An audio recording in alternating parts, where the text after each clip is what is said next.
kemudahan lewat teknologi informasi. Mabes dilegalisirnya. Nggak usah sekarang membentuk uyel-uyelan lah. Mungkin overload. Assalamualaikum warahmatullahi wabarakatuh. Welcome back to Citas Corner Podcast, ngobrol bersama Fatma dan saya sendiri Miko. Kita hari ini menjelang Lebaran Haji, Pak. Iya. Nah, kita 2 hari ini. Iya. Ini teman-teman yang pada berangkat haji sudah mulai berangkat beranjak menuju Arafah. Iya. Nah, dan sekarang kita ada berita yang lagi viral lah. Kita akan menyoroti. Iya. Itu Mbak, tentang membludaknya job fair. Iya. Kalau bicara job fair, zaman Mbak Fatma itu ketika Mas graduate ya, lulus dari sekolah itu ada nggak job fair? Belum mengenal. Dulu Belum mengenal ya. Jadi kita harus nyari sendiri. Iya. Nyari-nyari mana Ya, yang ini kalau beda sama sekarang, sebenarnya banyak kemudahan mudah. lewat teknologi informasi yang sekarang udah maju ya, udah berkembang ya. Sehingga informasi sekarang lewat internet ya. Kalau dulu kita masih manual, masih bawa Stop masuk ya, dari ya, pintu ke pintu. Bawa ijazah kita ya. Legalisir. Daftar sekolah, mau daftar Sekarang kerja, ya. Sekarang tuh legalisir. Masih harus pakai envelope tuh. Iya. Kita pakai perangko, kita kirim. Iya. Ya. Tidak. Sekarang udah teknologi. Iya. Udah nggak perlu legalisir, sampai diperiksa ke Mabes dilegalisirnya. Nggak usah sekarang di foto, di screen PDF kirim ya Pak ya. Itu kan praktis kan. Iya. Dan job fair yang di Bekasi kemarin itu ricuh Pak. Iya. Membentuk uyel-uyelan lah. Mungkin overload yang datang. Yang datang. Sehingga sampai ricuh ya. Iya. Nah, kita juga prihatin ya. Itu suhu akan tinggi kalau kebanyakan. Berarti kan pendatangnya. Iya, berarti kan banyak orang yang belum mendapatkan pekerjaan dong kayak gitu ya. Itu mereka yang antusias sih. Artinya mereka banyak yang belum dapat kerjaan kan ya, berarti itu. Karena mendudak. Mungkin. Dan lulusan university itu sekarang udah banyak ya. Iya, sudah banyak. Sudah banyak. Baik itu yang lulus SMA atau perguruan tinggi ya. Iya. Sekarang banyak dibuka yayasan pendidikan. Juga dari pemerintah juga banyak membangun kampus, membangun sekolah. Banyak juga yang jual ijazah. Ya. Banyak juga yang jual ijazah. Jual ijazah. Iya, ini aneh sendiri ya. Jadi itu karena kebanyakan university yang outputnya itu over. Sebenarnya dari yang kecil cukup ya, udah memadai kalau era sekarang sih ya. Perguruan tinggi swasta juga banyak. Iya, gitu. Perguruan tinggi abal-abal juga banyak. Kalau nggak mengikuti upgrade ya, artinya ikut kuliah memang ketinggalan. Jadi tapi gini Mbak ya, pada prinsipnya saya prihatin sekali ya kalau sampai coba dibuka gitu. Dan informasinya itu Wali Kota Bekasi bilang bahwa membuka lapangan kerja sekitar 2.000 lebih, yang datang 25.000. Itu sebenarnya dari dulu memang gitu ya Mbak ya. Iya nggak? Iya. Coba Mbak Fatma waktu masuk ke Garuda itu ya, yang datang daftar berapa? Iya. Yang diambil nggak nyampe 10 orang. Yang banyak berapa? 9 ya, 8 tuh. Iya. 8 yang berangkat, 9 total. Iya, cuma dulu itu memang gimana ya? Dia per area ya, misalnya dari Jawa. Dari 1.000 lumayan. Ini kenapa bisa membludak? Tapi sekarang lebih bagus ya. Ada teknologi. Kita dirasa kayak dulu pasti berjubel-jubel gitu. Ini sama berjubel-jubel tadi. sampai ribut, sampai bentrok, sampai ya itulah namanya orang banyak uyel-uyelan ya.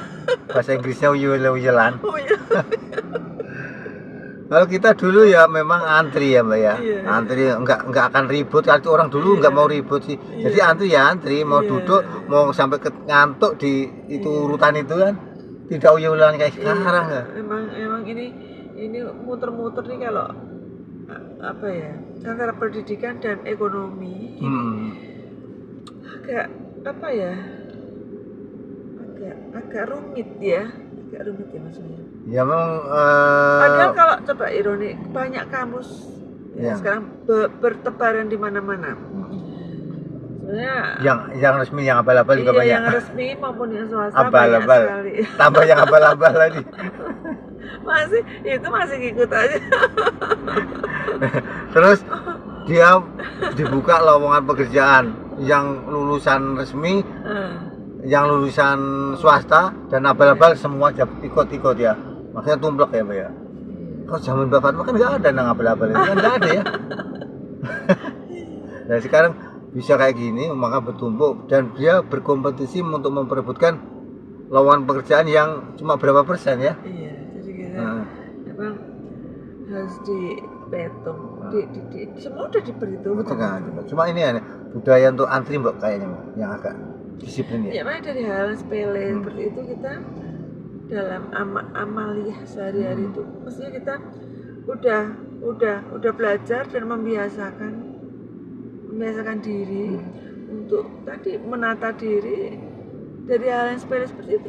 Tapi sebenarnya pembuka Jika seperti di sosial media itu, saya seperti tadi apa tuh antri ya, budaya antri kita masih belum. Saya merokok ya. Juga kita buang puntung rokok di sembarang tempat itu kan juga bahaya. Tapi sebenarnya Mbak ya, banyak juga pekerjaan yang sekarang udah nggak kayak gitu, lewat online, tahu-tahu dengan dipanggil dan sebagainya, interview dan sebagainya. Iya, jadi karena job fair itu aja ya, yang dibuka ya. Job fair dibuka. Karena di balik itu lapangan pekerjaan yang menyerap banyak tenaga kerja juga banyak. Cuma karena tidak diekspos ya, tidak diangkat, jadi kita kurang tahu ya. Kebetulan pemerintah pemerintah kota Bekasi itu membuka lowongan kerja yang datang segitu banyak ya. Tapi ini nanti beberapa daerah juga akan gitu Pak, melakukan job fair. Ini di DKI Jakarta kemarin juga Pramono Anung juga mau membuka job fair. Iya, gitu ya. Ini udah satu langkah maju. Iya, jadi sebagai paling nggak bisa menampung lah kan dulu. Janji-janji politik kan selalu ingin membuka lapangan kerja, tapi kenyataannya lapangan kerja itu dibuka untuk orang asing. Nah itu kan susah. Itu semua sudah diatur. Yang atur ya apa? Pemerintah. Iya pemerintah punya. Ada pasti kuotanya juga ada. Persentase. Kayak haji ya. Iya. Ini misalnya kerja di pemerintahan, kerja di swasta, kerja di mungkin di finansial, misalnya ada di pendidikan di mana. Nih harapannya gini, supaya tidak terjadi kericuan berjubel dengan job fair itu gimana ya, Mbak?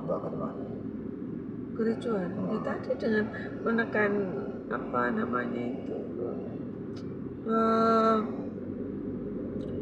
menekan pengangguran, angka pengangguran.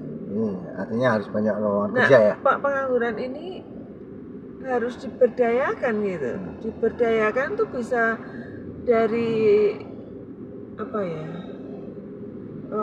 di luar ya. Mediasinya bisa di luar rumah, bisa dari perusahaan-perusahaan gitu. Dan ini yang sangat pentingnya itu membuka peluang atau pembelajaran. Yang enggak kalah pentingnya ini Mbak, sekolah-sekolah vokasi itu untuk pembelajaran pekerja gitu. Untuk mengenalkan jiwa orang kerja mandiri itu, membuka peluang kerja sendiri. Itu kan sekolah-sekolah vokasi harapannya untuk itu, sehingga tidak hanya mengandalkan tadi ya lowongan pekerjaan, tapi dia bisa inovatif, kreatif gitu ya. Itu sangat bagus ya. Oke Mbak, ini kita ngobrolnya temanya itu.